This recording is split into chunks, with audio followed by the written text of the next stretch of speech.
इस वीडियो में हम समझेंगे कि मेल और फीमेल की रिप्रोडक्टिव ऑर्गन्स का डेवलपमेंट कैसे होता है।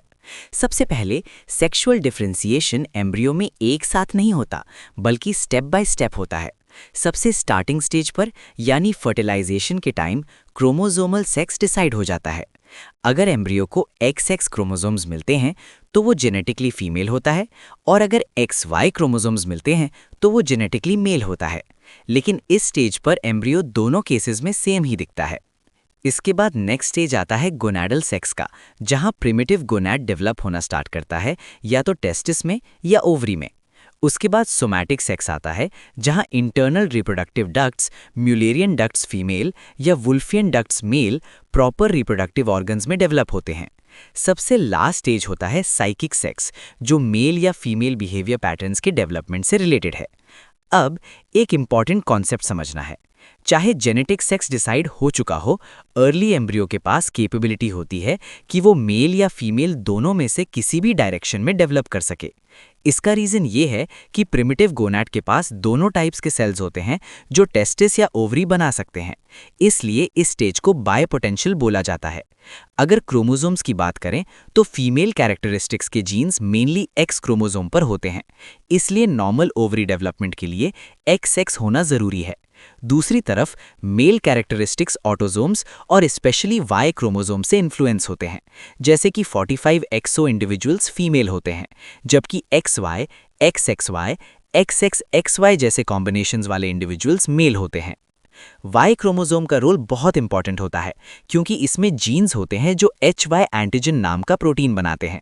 अगर ये एंटीजन प्रेजेंट और एक्टिव होता है तो डेवलपिंग गोनैड को सिग्नल मिलता है कि टेस्टिस बनेगा। अगर Y क्रोमोसोम एब्सेंट हो या HY एंटीजन एक्सप्रेस ना हो तो गोनैड ओवरी में डेवलप हो जाता है। इंटरेस्टिंग बात यह है कि Y क्रोमोसोम मेल डिटर्मिनेशन करता है, लेकिन प्रॉपर टेस्टोस्टेरॉन प्रोडक्शन के लिए कुछ जीन्स X क्रोमोसोम पर भी रिक्वायर्ड होते हैं। अब चलते हैं गोनैड फॉर्मेशन की तरफ।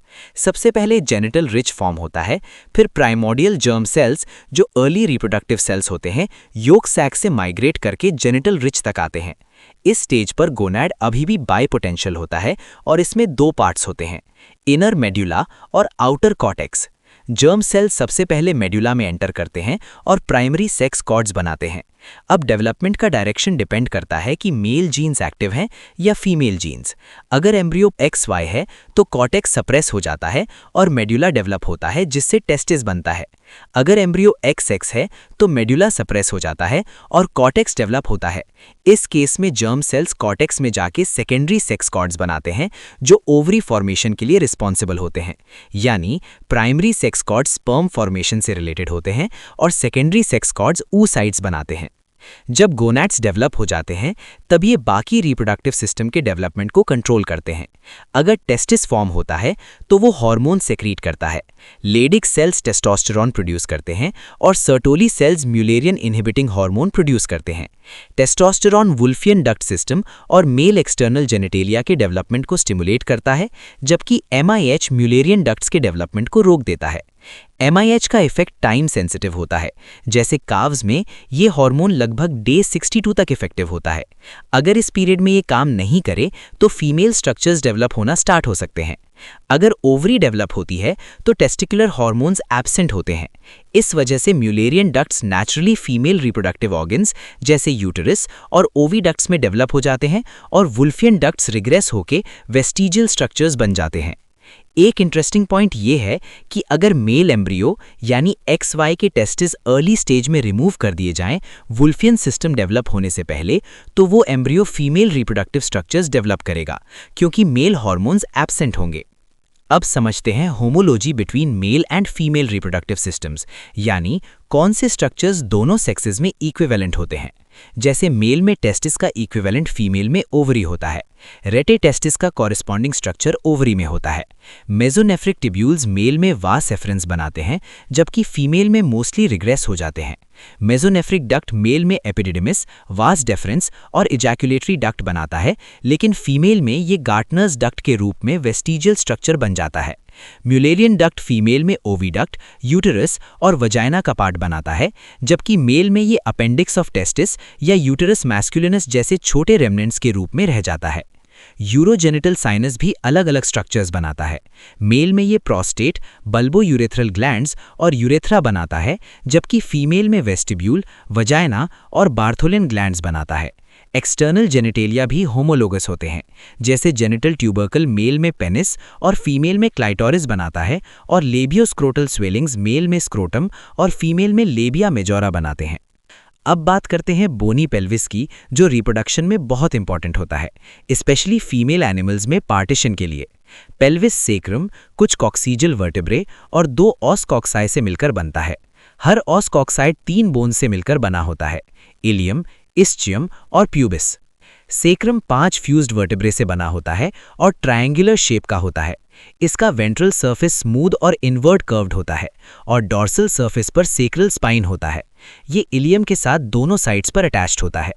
ओल्ड एनिमल्स में कभी-कभी पहला कॉक्सीजल वर्टेब्रा सेक्रम के साथ फ्यूज हो जाता है। इलियम एक बड़ा इर्रेगुलर बोन होता है। इसका अपर पार्ट विंग कहलाता है और इनर पार्ट ट्यूबर सेक्रेल। ये सेक्रम से अटैच्ड होता है। विंग का आउटर पार्ट ट्यूबर कॉक्साई या हुक बोन कहलाता है, जो मसल्स के अटैचमेंट के लिए इंपॉर्टेंट होता है। डॉग्स और कैट्स में इलियम ऑलमोस्ट स्पाइन के पैरेलल होता है। इस्चियम पेल्विक फ्लोर का पिछला हिस्सा बनाता है। दोनों साइड्स मिलकर इस्चियाटिक आर्च बनाते हैं। इसका आउटर प्रोजेक्शन इस्चियाटिक ट्यूबर या पिन बोन कहलाता है। काउज और शीप में ये पार्ट काफी कर्व्ड होता है। इस्चियम और प्यूबिस मिलकर पेल्विक सिम्फिसिस बनाते हैं। प्यूबिस सबसे छोटा बोन होता है और पेल्विक फ्लोर का फ्रंट पार्ट बनाता है। फीमेल्स में जनरली इसका सरफेस स्मूथ और कॉन्केव होता है, जो पार्टीशन में हेल्प करता है, जबकि मेल्स में ये थोड़ा कॉन्वेक्स भी हो सकता है। पेल्विस को लिगामेंट सपोर्ट करते हैं, जैसे सेक्रोइलियाक लिगामेंट्स, सेक्रोसाइचियाटिक लिगामेंट और प्रीप्यूबिक टेंडन। ये लिगामेंट्स पेल्विस को स्पाइनल कॉलम के साथ स्टेबल रखते हैं। फाइनली, पेल्विक इनलेट यानी पेल्विस का एंट्रेंस अलग अलग स्पीशीज में डिफरेंट शेप का होता है। काउज और पिग्स में ये एलिप्टिकल होता है, जबकि मेयर्स और डॉग्स में ये ज़्यादा राउंडेड होता है। ये शेप पार्टीशन के टाइम बहुत इंपॉर्टेंट रोल प्ले करता है। तो ओवरऑल रिप्रोडक्टिव ऑर्गन्स का डेवलपमेंट एक अनडिफरेंशिएटेड स्टेज से स्टार्ट होता है और क्रोमोसोम्स और हार्मोन्स के इन्फ्लुएंस से ग्रेजुअली मेल या फीमेल स्ट्रक्चर्स में कन्वर्ट होता है, और पेल्विस इन सब प्रोसेसेस को सपोर्ट करता है, स्पेशली फीमेल्स में रिप्रोडक्शन के लिए। आइए अब समझते हैं एडिशनल एनाटॉमी और histology of female reproductive organs in a simple English explanation. Ovaries paired organs होते हैं, मतलब 2 ओवरीज होती हैं और ये यूट्रस के दोनों साइड्स पर पेल्विस की लैटरल वॉल के पास लोकेटेड होती हैं। कैटल में ओवरीज यूजुअली ओवल या आमंड शेप्ड होती हैं। इनका साइज ज़्यादा बड़ा नहीं होता, अप्रॉक्स 1.3 सेंटीमीटर लेंथ, 1.3 से 3.2 सेंटीमीटर विड्थ और 0.6 से 1.9 सेंटीमीटर थिकनेस होती है, और वेट लगभग 5 से 15 ग्राम्स होता है। साइज छोटा होने के बावजूद ये रिप्रोडक्शन के लिए बहुत इंपॉर्टेंट ऑर्गन्स हैं।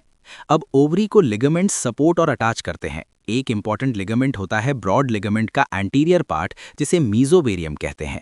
ये मीजोवेरियम ओवरी को सपोर्ट करता है और साथ ही ब्लड वेसल्स, लिम्फैटिक वेसल्स और नर्व्स लेकर आता है, जो ओवरी को सप्लाई करते हैं।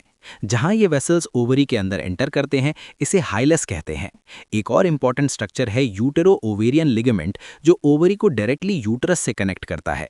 मीजोवेरियम और यूटेरो ओवेरियन लिगामेंट मिलकर एक पाउच लाइक स्ट्रक्चर बनाते हैं, जिसे ओवेरियन बर्सा कहते हैं, जो ओवरी को सराउंड करता है। ओवरी का सरफेस बहुत इंपॉर्टेंट होता है क्योंकि ये फिजियोलॉजिकली एक्टिव होता है। यहीं पर फॉलिकल्स ग्रो और डेवलप होते हैं और ओव्यूलेशन के बाद कॉर्पस ल्यूटियम भी यहीं फॉर्म होता है। अब ओवरी की स्ट्रक्चर को लेयर बाय लेयर समझते हैं। सबसे आउटर कवरिंग होती है एक सिंगल लेयर क्यूबॉइडल सेल्स की, जिसे जर्मिनल एपिथीलियम कहते हैं। नाम से लगता है कि ये जर्म सेल्स बनाता होगा, लेकिन एक्चुअली इसका जर्म सेल प्रोडक्शन से कोई रोल नहीं होता, इसलिए ये नाम थोड़ा मिसलीडिंग है। इसके जस्ट नीचे एक लेयर होती है जिसे ट्यूनिका एल्ब्यूजिनिया कहते हैं, जो कनेक्टिव टिश्यू से बनी होती है और इसमें टाइटली पैक्ड फाइबर्स और कम सेल्स होते हैं। इसके नीचे आता है ओवेरियन कॉर्टेक्स, जो सबसे इंपॉर्टेंट पार्ट है क्योंकि इसमें फॉलिकल्स डिफरेंट स्टेजेस में प्रेजेंट होते हैं और कॉर्पस ल्यूटियम भी डिफरेंट स्टेजेस में यहीं मिलता है। कॉर्टेक्स कनेक्टिव टिश्यू से बना होता है, जिसमें fibroblasts, collagen fibres, reticular fibres, blood vessels, nerves, lymphatics और कुछ स्मूथ मसल फाइबर्स भी होते हैं। ओवरी का सेंट्रल पार्ट ओवेरियन मेड्यूला कहलाता है। इस पार्ट में मेनली ब्लड वेसल्स, नर्व्स और लिम्फैटिक वेसल्स होते हैं और ये डेंस कनेक्टिव टिश्यू से बना होता है। सिंपल लैंग्वेज में बोले तो कॉर्टेक्स फंक्शनल एक्टिविटी का मेन साइट है और मेड्यूला उसको ब्लड सप्लाई और सपोर्ट प्रोवाइड करता है। ओवरी के अंदर अलग अलग टाइप्स के फॉलिकल्स एक ही टाइम पर प्रेजेंट होते हैं, लेकिन डेवलपिंग फॉलिकल या कॉर्पस ल्यूटियम का प्रेजेंस एस्ट्रस साइकिल के स्टेज पर डिपेंड करता है। ये स्ट्रक्चर्स ओवरी के किसी भी पार्ट में डेवलप हो सकते हैं, कोई फिक्स्ड लोकेशन नहीं होती। अब समझते हैं फॉलिकुलर डेवलपमेंट। सबसे बेसिक स्टेज होता है प्राइमरी फॉलिकल, जिसमें एक जर्म सेल यानी फ्यूचर ओवम होता है, जो एक सिंगल लेयर फॉलिकुलर सेल से सराउंडेड होता है। ये यूजुअली ग्रुप्स में मिलते हैं, जिसे एग नेस्ट्स कहते हैं।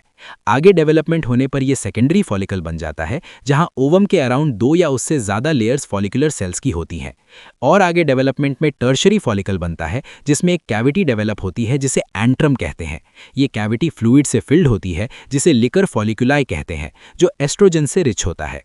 जब ये फॉलिकल कंप्लीटली मैच्योर हो जाता है और ओवरी सरफेस पर एक फ्लूइड फिल्ड ब्लिस्टर की तरह दिखता है, तो इसे ग्राफियन फॉलिकल कहते हैं।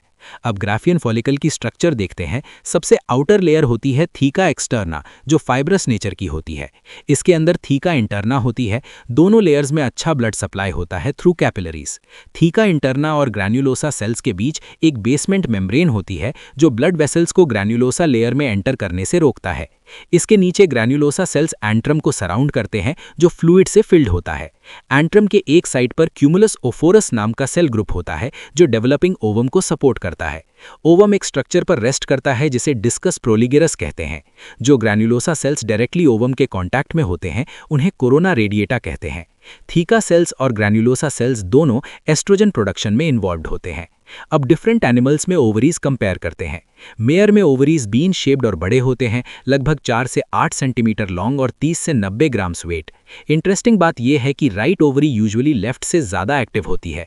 मेयर में ओव्यूलेशन एक स्पेसिफिक जगह पर होता है, जिसे ओव्यूलेशन फॉसा कहते हैं, जबकि काऊ, ईयू और सो में ओव्यूलेशन ओवरी के किसी भी सरफेस पर हो सकता है। मेयर में ओवरीज रेक्टल एग्जामिनेशन से फील की जा सकती हैं, लेकिन कॉर्पस ल्यूटियम ईजिली पैल्पेट नहीं होता, क्योंकि वो ओवरी के अंदर एम्बेडेड होता है और बाहर प्रोट्रूड नहीं करता due to thick tunica albuginea. EU में ओवरीज आमंड शेप्ड होती हैं और काऊ जैसी होती हैं, लेकिन छोटी, लगभग 1.3 से 1.9 सेंटीमीटर। सो में ओवरीज ओवल होती हैं और मलबरी जैसी दिखती हैं, क्योंकि एक ही टाइम पर मल्टीपल फॉलिकल्स या कॉर्पोरा ल्यूटिया प्रेजेंट होते हैं और ये ओवेरियन बर्सा के अंदर एनक्लोज्ड होती हैं। डॉग यानी बिच में ओवरीज ओवल होती हैं और थर्ड और फोर्थ लंबर वर्टेब्रा के नीचे लोकेटेड होती हैं और ये फैट कंटेनिंग ओवेरियन बर्सा के अंदर होती हैं। कैट में ओवरीज डॉग जैसी होती हैं, लेकिन ज़्यादा वेंट्रल पोजीशन में होती हैं और इनका ओवेरियन बर्सा फैट कंटेन नहीं करता। अब ओवरी के फंक्शन समझते हैं। सबसे इंपॉर्टेंट फंक्शन है फीमेल गैमीट्स यानी ओवा का प्रोडक्शन और हार्मोन्स जैसे एस्ट्रोजन और प्रोजेस्टेरॉन का सिक्रीशन। लेकिन इसके अलावा ओवरी कुछ और इंपॉर्टेंट सब्सटेंसेस भी प्रोड्यूस करती है। एक है ऑक्सीटोसिन, जो कॉर्पस ल्यूटियम से भी प्रोड्यूस होता है बिसाइड्स पोस्टीरियर पिट्यूटरी। ये स्मूथ मसल कॉन्ट्रैक्शन में हेल्प करता है और ल्यूटियोलाइसिस यानी कॉर्पस ल्यूटियम के ब्रेकडाउन में रोल प्ले करता है। दूसरा हार्मोन है रिलैक्सिन, जो प्लासेंटा और कॉर्पस ल्यूटियम ऑफ प्रेगनेंसी से प्रोड्यूस होता है। ये सर्विक्स को डायलेट करता है और पेल्विक लिगामेंट्स को सॉफ्टन करता है, जिससे पार्ट्यूरेशन के टाइम फीटस का पैसेज ईजी हो जाता है। फिर आता है इनहिबिन, जो ग्रैन्युलोसा सेल से प्रोड्यूस होता है। इसका मेन फंक्शन होता है एंटीरियर पिट्यूटरी से एफएसएच रिलीज को इनहिबिट करना, जिससे फॉलिकल डेवलपमेंट कंट्रोल होता है। फाइनली एक्टिविन होता है, जो फॉलिकुलर फ्लूइड का प्रोटीन है और 2 बीटा सब यूनिट से मिलकर बना है। लेबोरेटरी कंडीशंस में ये एफएसएच रिलीज को स्टिमुलेट करता है, जो इनहिबिन का ऑपोजिट इफेक्ट है। लेकिन ये इफेक्ट लिविंग एनिमल में क्लियरली प्रूव नहीं हुआ है, इसलिए इसे अभी फुल्ली हार्मोन कंसिडर नहीं किया जाता। तो ओवरऑल ओवरी एक सिंपल एग प्रोड्यूसिंग ऑर्गन नहीं है, बल्कि एक हाईली एक्टिव स्ट्रक्चर है, जिसमें complex layers, continuous follicular development, species differences और मल्टीपल हार्मोनल फंक्शंस होते हैं, जो पूरे रिप्रोडक्टिव प्रोसेस को रेगुलेट करते हैं। लेट्स अब समझते हैं ओविडक्ट और uterus in a simple English explanation. सबसे पहले बात करते हैं ओविडक्ट की, जिसे सैल्पिंग्स, एग ट्यूब, फलोपियन ट्यूब या टनल ऑफ लव भी कहा जाता है। ओविडक्ट्स 2 नैरो कॉइल्ड ट्यूब्स होते हैं, जो दोनों साइड्स पर प्रेजेंट होते हैं और ये पेरिटोनियम के एक फोल्ड में सस्पेंडेड होते हैं, जिसे मीसोसैल्पिंग्स कहते हैं, जो ब्रॉड लिगामेंट का पार्ट होता है। ये ट्यूब्स लगभग 20 से 30 सेंटीमीटर लॉन्ग होते हैं और काफ़ी थिल होते हैं, अराउंड 3 mm डायमीटर के, और ये ओवरी को यूटेराइन हॉर्न्स से कनेक्ट करते हैं। ओविडक्ट पूरी लेंथ में सेम नहीं होता, बल्कि इसके 3 मेन फंक्शनल पार्ट्स होते हैं। सबसे पहला पार्ट ओवरी के पास होता है, जिसे इनफंडिबुलम कहते हैं। ये फनल शेप्ड होता है और ओव्यूलेटेड एग को पिक करने में हेल्प करता है। इस इन्फंडिबुलम के ओपनिंग के अराउंड फिंगर लाइक प्रोजेक्शंस होते हैं जिन्हें फिम्ब्रिए कहते हैं। ये फिम्ब्रिए सरफेस एरिया को इंक्रीज करते हैं और ओव्यूलेशन के टाइम ओवरी के सरफेस पर मूव करके एग को कैप्चर करते हैं। ये मोस्टली फ्री होते हैं, लेकिन एक पॉइंट पर ओवरी से अटैच्ड होते हैं, जिससे ये ओवरी के क्लोज रहते हैं। इन्फंडिबुलम का ओपनिंग ऑस्टियम ट्यूबे एब्डोमिनाले कहलाता है। यहाँ से ट्यूब एक वाइडर पोर्शन में जाती है जिसे एम्पुला कहते हैं। एम्पुला ओविडक्ट का हाफ या उससे ज़्यादा लेंथ कवर करता है और ये फर्टिलाइजेशन का मेन साइट होता है। इसके बाद ट्यूब नैरो होकर इस्थमस बनाता है जो यूट्रस से कनेक्ट होता है। यूट्रस में ओपनिंग को ऑस्टियम ट्यूबे यूटेराइनम कहते हैं और जहां ओविडक्ट यूट्रस से मिलता है उस जंक्शन को यूटेरोट्यूबल जंक्शन कहते हैं। काऊ जैसे एनिमल्स में ये यूटेरोट्यूबल जंक्शन एक बैरियर की तरह एक्ट करता है। ये स्पर्म पर एम्ब्रियो के मूवमेंट को कंट्रोल करता है और पॉलीस्पर्मी को प्रिवेंट करता है, यानी एक एग को मल्टीपल स्पर्म से फर्टिलाइज होने से रोकता है। हार्मोनल चेंजेस, स्पेशली एस्ट्रोडायल लेवल्स, इस जंक्शन के ओपनिंग और क्लोजिंग को कंट्रोल करते हैं। अब अगर ओविडक्ट की वॉल देखें तो इसमें 3 लेयर्स होती हैं। सबसे अंदर म्यूकोसा, फिर मस्कुलर लेयर और सबसे बाहर सिरोसा लेयर। म्यूकोसा में प्राइमरी, सेकेंडरी और टर्शरी फोल्ड्स होते हैं। एम्पुला में ये फोल्ड्स काफ़ी टॉल और ब्रांच्ड होते हैं, लेकिन इस्थमस की तरफ जाते जाते छोटे हो जाते हैं और यूटेरोट्यूबल जंक्शन के पास लो रिजेस बन जाते हैं। म्यूकोसा का लाइनिंग कॉल्यूमिनार एपिथेलियल सेल्स से बना होता है, जिसमें 2 मेन टाइप्स होते हैं, सिलिएटेड सेल्स और नॉन सिलिएटेड सेक्रेटरी सेल्स। इसके अलावा पेग सेल्स भी होते हैं जो बेसिकली एग्जॉस्टेड सेक्रेटरी सेल्स होते हैं। सिलिएटेड सेल सबसे ज़्यादा फिम्ब्रिए और इन्फंडिबुलम में होते हैं क्योंकि उनका काम एग को ओवरी से ट्यूब के अंदर मूव करना होता है। जैसे जैसे हम इस्थमस की तरफ जाते हैं, सिलिएटेड सेल्स कम होते जाते हैं और सेक्रेटरी सेल्स ज़्यादा हो जाते हैं। ये सेक्रेटरी सेल्स फ्लूइड प्रोड्यूस करते हैं जो स्पर्म और एग के इंटरैक्शन और सर्वाइवल के लिए इंपॉर्टेंट होता है। ये एपिथेलियल सेल्स ईस्ट्रस साइकिल के डिफरेंट स्टेजेस में अपनी स्ट्रक्चर चेंज भी करते हैं। मस्कुलर लेयर में इनर सर्कुलर और आउटर लॉन्जिट्यूडनल मसल लेयर्स होते हैं। ये मसल्स ओवरी से यूट्रस की तरफ जाते हुए ग्रेजुअली थिक होते जाते हैं। सबसे आउटर लेयर सिरोसा होती है जो कनेक्टिव टिश्यू से बनी होती है और पेरिटोनियम का पार्ट होती है। एक इंपॉर्टेंट पॉइंट ये है कि इस्थमस में स्ट्रॉन्ग नर्व सप्लाई होती है, स्पेशली एड्रिनर्जिक नर्व्स। इस वजह से ये स्फिंक्टर की तरह एक्ट करता है और एग और स्पर्म के मूवमेंट को कंट्रोल करता है, जिससे पूरा प्रोसेस रेगुलेटेड रहता है। फंक्शनली ओविडक्ट के बहुत सारे रोल्स होते हैं।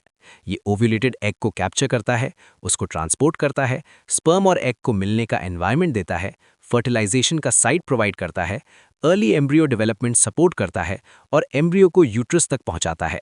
साथ ही ये स्पर्म, ओसाइट और अर्ली एम्ब्रियो के लिए न्यूट्रिटिव और प्रोटेक्टिव एनवायरनमेंट भी प्रोवाइड करता है। अब बात करते हैं यूट्रस की। यूट्रस 2 यूटेराइन हॉर्न्स, एक बॉडी और एक सर्विक्स से मिलकर बना होता है। यूट्रस का शेप और स्ट्रक्चर अलग अलग एनिमल्स में डिफरेंट होता है और इसी बेसिस पर यूट्रस को 3 टाइप्स में क्लासिफाई किया जाता है। पहला टाइप ड्यूप्लेक्स यूट्रस होता है, जिसमें 2 सेपरेट सर्विकल कैनाल्स होते हैं। एक फॉर्म में एक सिंगल वजाइनल ओपनिंग होती है, लेकिन अंदर जाके वो 2 वजाइना और 2 सर्विक्स में डिवाइड हो जाता है, जैसे मार्सुपियल्स, ऑपोसम में। दूसरे टाइप में 2 यूटेराइन हॉर्न्स और 2 सर्विक्स होते हैं, लेकिन एक ही वजाइना होती है, जैसे रैबिट में। ऐसे एनिमल्स में अलग अलग मेल्स के सीमन से इंसेमिनेशन होने पर डिफरेंट फादर्स के ऑफस्प्रिंग पॉसिबल होते हैं। दूसरा टाइप बाइकॉर्निएट यूट्रस होता है, जिसमें 2 यूटेराइन हॉर्न्स और एक सर्विक्स होता है। ये डोमेस्टिक एनिमल्स में सबसे कॉमन टाइप है। हॉर्न्स की लेंथ इस बात पर डिपेंड करती है कि एम्ब्रियोनिक डक्ट्स कितना फ्यूज हुए हैं। मेयर में फ्यूजन ज़्यादा होता है, इसलिए हॉर्न्स छोटे और यूटेराइन बॉडी बड़ी होती है। काऊ, शीप और गोट में मॉडरेट फ्यूजन होता है, इसलिए हॉर्न्स मीडियम लेंथ के होते हैं। पिग में फ्यूजन बहुत कम होता है, इसलिए हॉर्न्स बहुत लंबे और कॉइल्ड होते हैं। तीसरा टाइप सिंप्लेक्स यूट्रस होता है, जिसमें फ्यूजन ऑलमोस्ट कंप्लीट होता है और एक सिंगल चेंबर बनता है बिना हॉर्न्स के, जैसे ह्यूमंस और प्राइमेट्स में। अब यूट्रस की हिस्टोलॉजी देखें तो इसमें 3 लेयर्स होती हैं। सबसे आउटर लेयर पेरीमेट्रियम होती है, जो एक सेरस कवरिंग है। बीच की लेयर मायोमेट्रियम होती है, जो थिक स्मूथ मसल से बनी होती है। इसमें इनर सर्कुलर और आउटर लॉन्जिट्यूडनल मसल लेयर्स होते हैं और इनके बीच एक वैस्कुलर लेयर होती है, जिसमें ब्लड वेसल्स, लिम्फेटिक्स और नर्व्स होते हैं।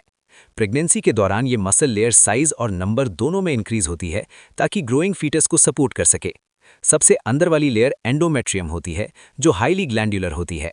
इसमें एपिथेलियल लाइनिंग, ग्लैंड्स और कनेक्टिव टिश्यू होता है। एपिथेलियल सेल्स कॉल्यूमिनार होते हैं और प्रेगनेंसी के टाइम स्ट्रक्चरल चेंज करते हैं ताकि एम्ब्रियो इम्प्लांटेशन हो सके। एंडोमेट्रियल ग्लैंड्स ब्रांच्ड और कॉइल्ड होते हैं और एक फ्लूइड सिक्रीट करते हैं जिसे यूटेराइन मिल्क या हिस्टोट्रॉफ कहते हैं। ये सिक्रीशन एम्ब्रियो के लिए बहुत इंपॉर्टेंट होता है जब तक वो यूट्रस में अटैच नहीं होता। रूमिनेंट्स जैसे काउज में यूट्रस में स्पेशल स्ट्रक्चर्स होते हैं जिन्हें करंकल्स कहते हैं। ये नॉन ग्लैंडुलर प्रोजेक्शंस होते हैं जो रोज में अरेंज्ड होते हैं। प्रेगनेंसी के दौरान ये एनलार्ज हो जाते हैं और फीटल कॉटिलिडन्स के साथ मिलकर प्लेसेंटोम्स बनाते हैं जो मदर और फीटस के बीच न्यूट्रिएंट, ऑक्सीजन और वेस्ट एक्सचेंज के साइट्स होते हैं। काउज में यूट्रस बाइकॉर्निएट टाइप का होता है जिसमें मॉडरेट साइज के हॉर्न्स होते हैं और ये लिगामेंट्स से कनेक्टेड होते हैं। ये पेल्विस या एब्डोमेन में प्रेजेंट हो सकता है depending on age and pregnancy status. Mare में यूट्रस टी शेप्ड होता है और इसमें करंकर्स नहीं होते लेकिन बहुत सारे फोल्ड्स होते हैं। यूव में यूट्रस काउ जैसा होता है लेकिन छोटा और इसमें कॉन्केव करंकल्स होते हैं। पिग में हॉर्न्स बहुत लंबे और कॉइल्ड होते हैं। डॉग्स और कैट्स में भी यूट्रस बाइकॉर्निएट होता है जिसमें हॉर्न्स किडनीज की तरफ एक्सटेंड करते हैं और पूरा यूट्रस एब्डोमिनल कैविटी में होता है। फाइनली यूट्रस के फंक्शंस बहुत इंपॉर्टेंट होते हैं। ये स्पर्म ट्रांसपोर्ट में हेल्प करता है थ्रू मस्कुलर कॉन्ट्रैक्शंस। ये PGF2 अल्फा प्रोड्यूस करता है जो कॉर्पस ल्यूटियम को ब्रेक डाउन करता है और ईस्ट्रस साइकिल को रेगुलेट करता है। ये अर्ली एम्ब्रियो को यूटेराइन मिल्क के थ्रू नरिशमेंट देता है। ये प्लेसेंटा के अटैचमेंट और न्यूट्रिएंट, ऑक्सीजन और वेस्ट एक्सचेंज में हेल्प करता है और पार्चुरेशन के time strong uterine contractions fetus और प्लेसेंटा को बाहर निकालने में हेल्प करते हैं। तो ओवरऑल ओविडक्ट और यूट्रस दोनों मिलकर एक कोऑर्डिनेटेड सिस्टम बनाते हैं जो फर्टिलाइजेशन, एम्ब्रियो डेवलपमेंट और बर्थ को सक्सेसफुली कंप्लीट करने में हेल्प करता है। लेट्स अब समझते हैं सर्विक्स, वजाइना, वेस्टिब्यूल, वल्वा और क्लाइटरिस को। सबसे पहले बात करते हैं सर्विक्स की। सर्विक्स एक थिक, स्ट्रॉन्ग, ट्यूबुलर स्ट्रक्चर होता है जो यूट्रस और वजाइना के बीच प्रेजेंट होता है। ये एक स्फिंक्टर की तरह काम करता है, मतलब ये ओपन और क्लोज हो सकता है और इसका सेंट्रल कैनाल काफ़ी नैरो होता है। काउज जैसे एनिमल्स में सर्विक्स क्लिनिकल एग्जामिनेशन के टाइम एक इम्पॉर्टेंट लैंडमार्क होता है जिससे रिप्रोडक्टिव ट्रैक्ट के डिफरेंट पार्ट्स को आइडेंटिफाई करने में हेल्प मिलती है। सर्विकल कैनाल के दो ओपनिंग्स होते हैं। जो ओपनिंग वजाइना की तरफ होती है उसे एक्सटर्नल ऑस या ऑस एक्सटर्नम कहते हैं और जो यूट्रस की तरफ होती है उसे इंटरनल ऑस या ऑस यूटेरिनम कहते हैं। सर्विकल कैनाल के अंदर स्पेशल प्रोजेक्शंस या रिजेस होते हैं। रूमिनेंट्स जैसे काउज और शीप में ये रिजेस सर्कुलर या स्पाइरल स्ट्रक्चर्स बनाते हैं जिन्हें एन्युलर रिंग्स कहते हैं। काउज में यूजुअली 3 से 5 एन्युलर रिंग्स होते हैं और ये एक दूसरे में इंटरलॉक होकर सर्विक्स को टाइटली क्लोज रखते हैं। पिग्स में ये रिंग्स कॉक स्क्रू पैटर्न में अरेंज्ड होते हैं जो बोर के पीनस के स्पाइरल शेप से मैच करता है जिससे मीटिंग प्रॉपर होती है। मेयर्स में रिंग्स नहीं होते बल्कि छोटे लॉन्गिट्यूडनल फोल्ड्स होते हैं जो वजाइना तक एक्सटेंड करते हैं और एक्सटर्नल कंटामिनेशन को प्रिवेंट करते हैं। सर्विक्स के इंटरनल और एक्सटर्नल ओपनिंग्स पर फिंगर लाइक फोल्ड्स होते हैं जिन्हें प्लाइका पाल्मेटाई कहते हैं। सर्विक्स का जो पार्ट वजाइना में थोड़ा प्रोजेक्ट करता है उसे पोर्टियो वजाइनालिस कहते हैं और उसके अराउंड जो स्पेस बनता है वो ब्लाइंड पाउच होता है जिसे फॉर्निक्स कहते हैं। ये फॉर्निक्स मेयर्स में वेल डेवलप्ड होता है लेकिन साउज में एब्सेंट होता है। देखें तो सर्विक्स में 3 लेयर्स होती हैं, outer serosa, middle muscular layer और inner mucosa. Mucosa tall columnar epithelial cells से लाइंड होती है जिसमें गॉबलेट सेल्स भी होते हैं जो म्यूकस प्रोड्यूस करते हैं। एस्ट्रस के टाइम म्यूकस थिन और स्ट्रिंगी होता है जो स्पर्म मूवमेंट में हेल्प करता है, जबकि प्रेगनेंसी के टाइम ये थिक और स्टिकी हो जाता है और एक प्रोटेक्टिव प्लग बना लेता है। सर्विक्स की वॉल में कोलेजन और मसल टिश्यू ज्यादा होता है जिसमें कोलेजन सर्विक्स को स्ट्रेंथ और टफनेस देता है ताकि प्रेगनेंसी के दौरान ये टाइटली क्लोज्ड रहे।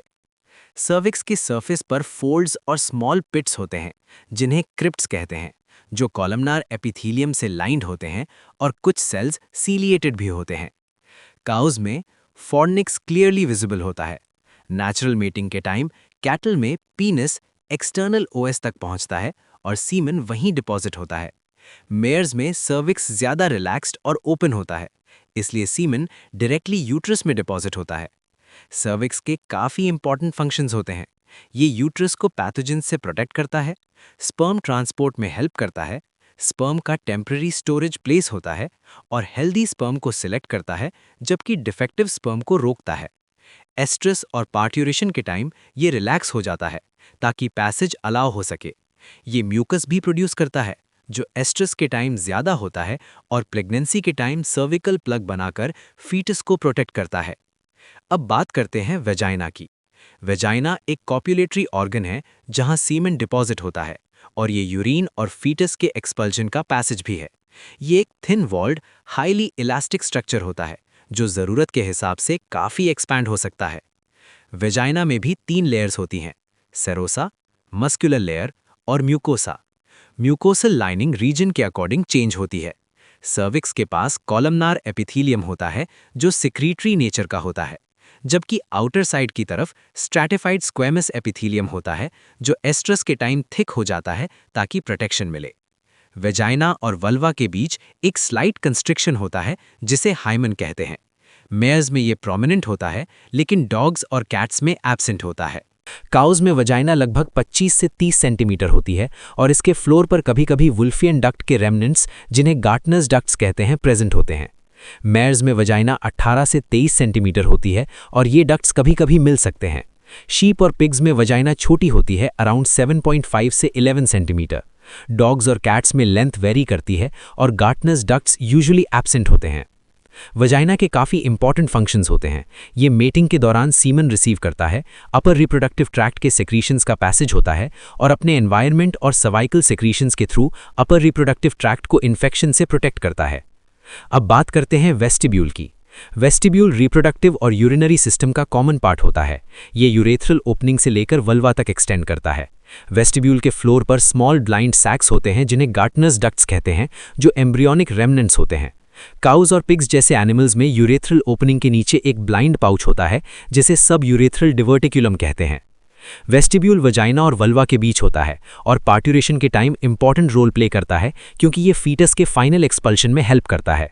काउज में वेस्टिब्यूल लगभग 10 से 12.5 सेंटीमीटर होता है और इसमें वेस्टिब्यूलर ग्लैंड्स या बार्थोलिन ग्लैंड्स होते हैं जो लैटरल वॉल में ओपन होते हैं। मेयर्स में इन ग्लैंड्स के मल्टीपल डक्ट्स होते हैं। शीप में ये ग्लैंड्स एब्सेंट होते हैं। पिग्स में वेस्टिब्यूल लंबा होता है और इसमें स्पेशल पाउचेस, जिन्हें कल्डी सैक कहते हैं, प्रेजेंट होते हैं।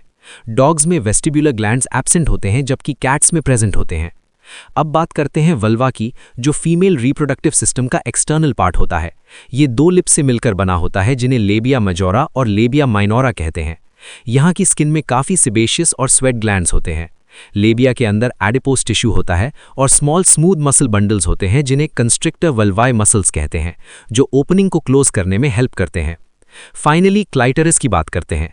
क्लाइटरिस वल्वा के लोअर पार्ट में लोकेटेड होता है और मेल पीनस का होमोलॉगस स्ट्रक्चर माना जाता है।